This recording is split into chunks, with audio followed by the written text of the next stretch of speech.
Students, we already started the multiple alleles and the blood groups, and we identified that A allele, B allele and the AB alleles. If these are present, then the blood groups or those blood groups are called as the A blood group, B blood group and the AB blood group.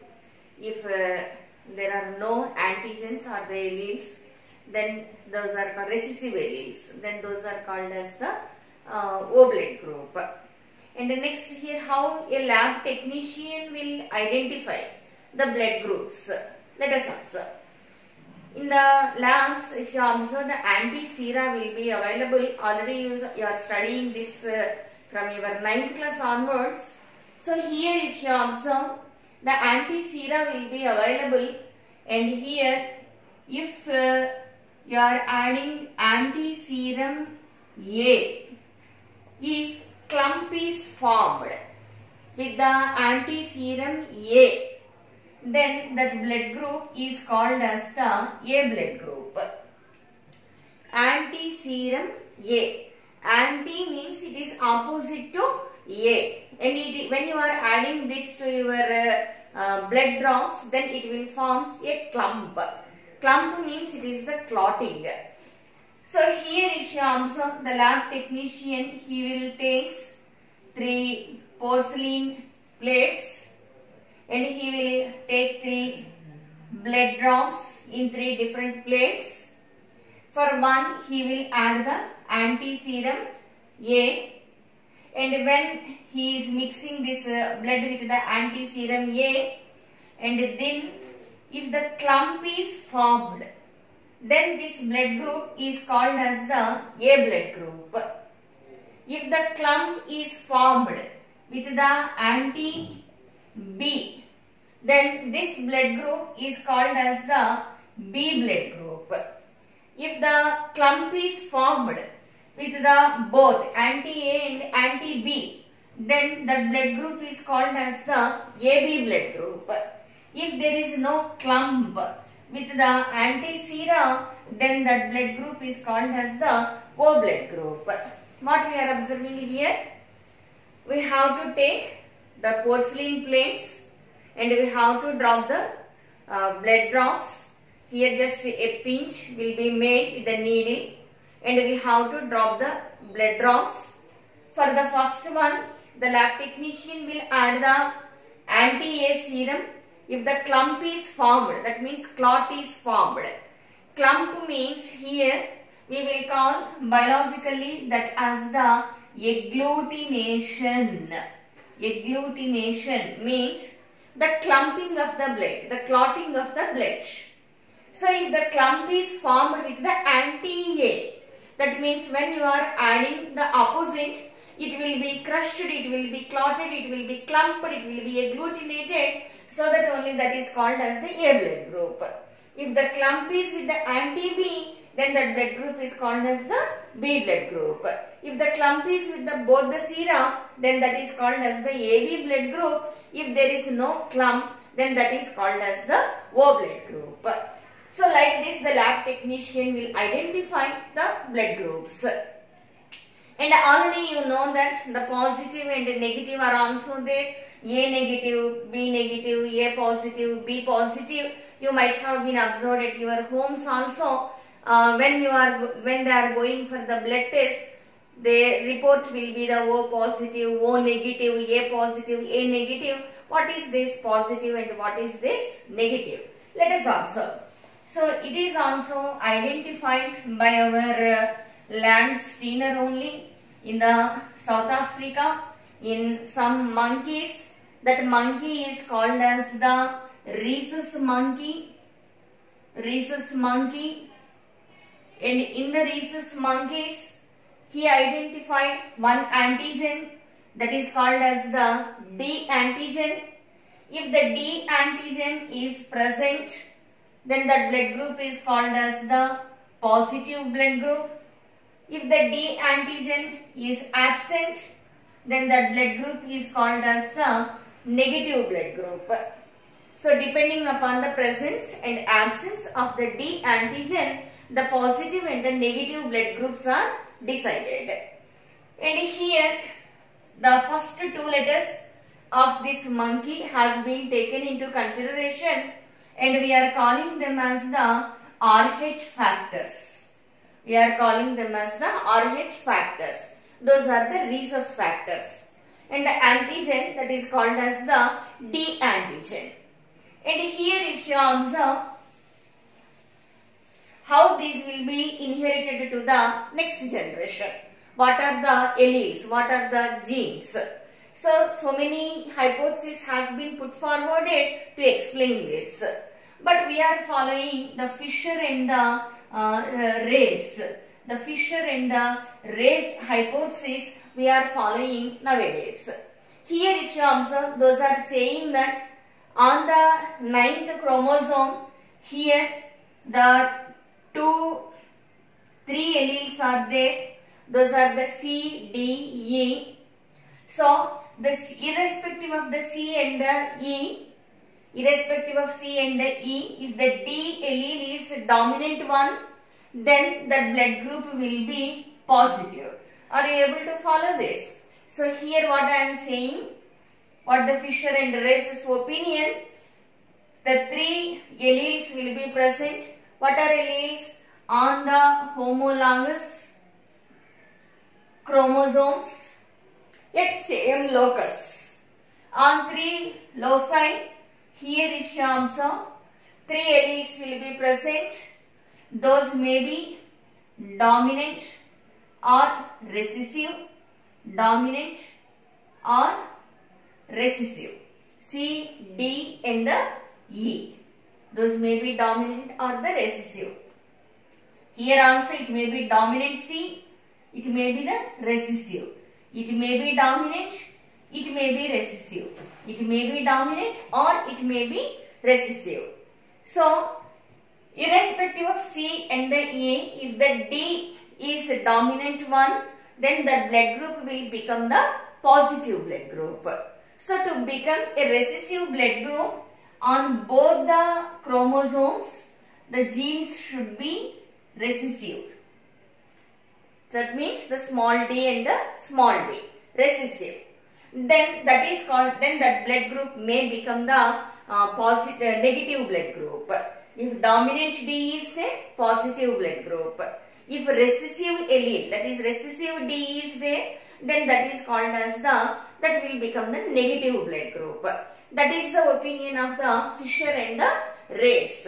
And here is another scientist, Wiener is there. He is saying that on the first chromosome pair, 8 alleles are present. 8 alleles. According to the Wiener, 8 alleles are there. And these will be the dominant ones. These may be R1, R2, R0 and the RZ. And these may be the recessive ones. Those will be the R dash and the R2 dash. And it may be the R0 or the RZ. So it is the opinion of the Wiener. According to him, the 8 alleles will be present. So if it is a dominant one, that will become the positive blood group. If it becomes the recessive one, it will becomes the negative blood group. So are you able to follow this? I think. So what they are saying, if A antigen is there, A blood group. If B antigen is there, B blood group. If AB antigens are there, that will be the AB blood group. If there are no antigens, that will be the O blood group. Where the antigens are present on the surface of the RBC. So, first we have to check which antigen is present. How you will check? By adding the antiserum. Antiserum. If it is clumping, the clotting or the agglutination is formed with the antiserum A, then it is anti to A. So, that will be the A blood group. If it is with the anti-B, that is the B blood group. If it is with the both, that is the AB blood group. If it is there is no clumping with the A antiserum or with the B antiserum, then that blood group will become the O blood group. So then we have to go for the positive or the negative blood groups. How you will detect this? By adding the anti-D serum. If the clumping is formed with the anti-D, that is the RH positive. If there is no clumping, then you can say that that as the RH negative. So, anti-D serum, by adding the anti-D serum, you can identify that is whether positive blood or the negative blood. So, already I told you that you will take the 3 porcelain plates, you will add 3 blood drops, clump with the anti-A serum, A blood group, clump with the anti-B serum, B blood group. If with the both, AB blood group. If there is no clumping, O blood group. If clumping is with the anti-D serum, that is the RH positive. If it is not clumping, there is no clumping, no agglutination, that is the RH negative. So, like this, the lab technician will identify the A, B positive and the negative blood groups. And how these will be inherited to the next generations. So, according to the Fisher and the race, it will be by the 6 alleles, C, D, E. That is the dominant forms and the recessive forms. According to the Wiener, it will be the 8 alleles. So, it is the inheritance of the positive and the negative, that is the RH factors to the next generations. And it plays a vital role in the pregnant woman, in the married woman. So, let us observe how it is playing a vital role in them. So, here scientists identified a phenomenon that is called as the erythroblastosis fetalis. Erythroblastosis fetalis. Erythroblast means the mother cells of the red blood cells. Erythroblastosis, lysis means degradation. That means breakdown. And next fetalis. Fetus means the embryo that develops in the mother womb, in the uterus of the mother, that is called as the fetus. So there will be a breakdown of the erythroblast in the fetus due to this phenomenon that is called as the erythroblastosis fetalis. So how it will be inherited to the next generations? Let us observe what is this phenomenon. And here, as usual, always first we will take the female one, and the next one here is the male one. And here if you observe, imagine that the female here is the negative mother, she is negative mother. She got married with the positive father, positive male, and he is positive. So here like this, maybe homozygous, that is both the RH factors are present. If it is heterozygous, then what happens? On one, the positive RH factor will be present. On the another one, the RH factor will not be there. Okay. So we can take the homozygous or we can take the heterozygous, whatever it may be. So the ova will be formed from the females and the sperms will be formed from the males. And here the 4 ova by meiotic division. So these are the ova. And here if you observe, these are the sperms with the RH positive factors. Like this. And next the fertilization process will take place. Let's observe. So here it is the RH minus, it is the RH plus. So here you have to write the dominant one first. So RH plus and RH minus, it is the positive baby that is developing in the womb of the mother. So but here if you observe, mother blood is negative. And the developing baby, the developing fetus blood is the positive one. Then what happens, as the placenta is formed in between the mother and the baby, then what happens here, there will be a fusion of the blood of mother and the fetus. Then RH factors, why? Because it is RH plus, positive means RH factors are present.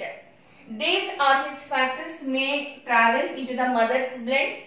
When the mother's blood receives the RH factors, then whatever may be the foreign particle, what our body will think? It will think that foreign particle is coming. It is the antigen and it has to secrete the antibodies. So immediately what happens? The mother's body will secrete the antibodies and there will be an agglutination or the clumping in between the mother's blood and the fetus blood, and then what happens in the baby? The liver, the spleen, the bone marrow, numerous erythroblasts will be secreted. All those will form the clumps in the blood, and here what happens? There is a chance to kill the baby in the mother womb. But fortunately here what we are going to observe here, to secrete the anti-RH factors, it will take some time. So meanwhile what happens? The delivery will be taken place, and then what happens here? The first baby will be safe always. Here, but what is going to happen? The memory cells will be present in the immunity system, in our immunity system. When we will take the immunity chapter, then we will in detail we will observe what are these memory cells. And the memory cells will remember, those will recognize the RH factors in future if those are coming again into the body. So let's observe what happens in the second pregnancy.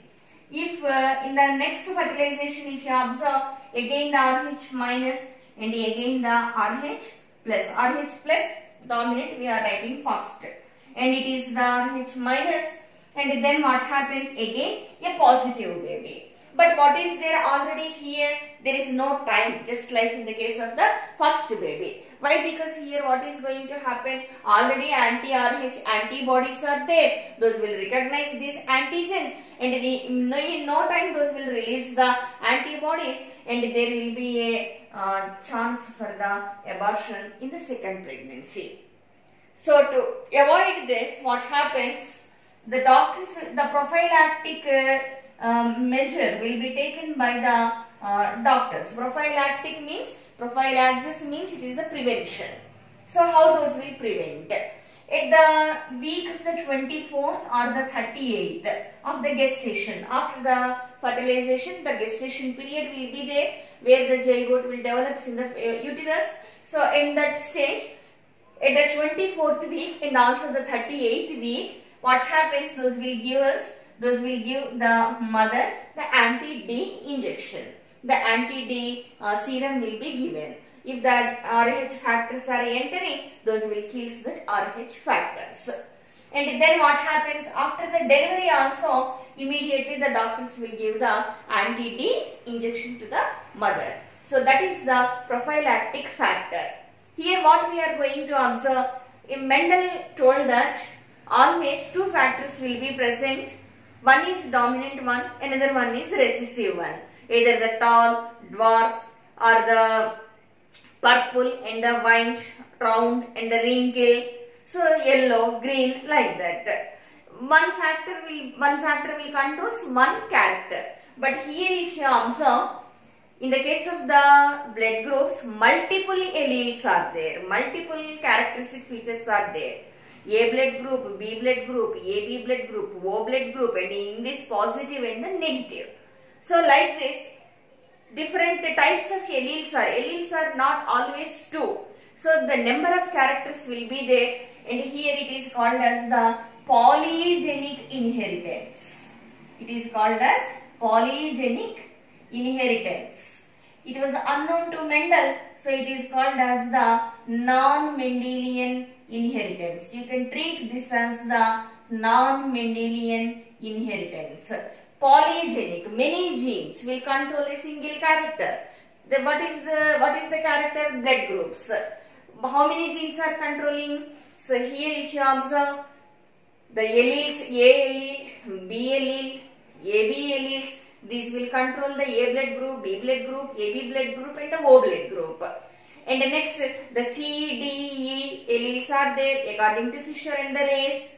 And here R1, R2, R1, R2, R0, RZ. So these are there according to the Wiener.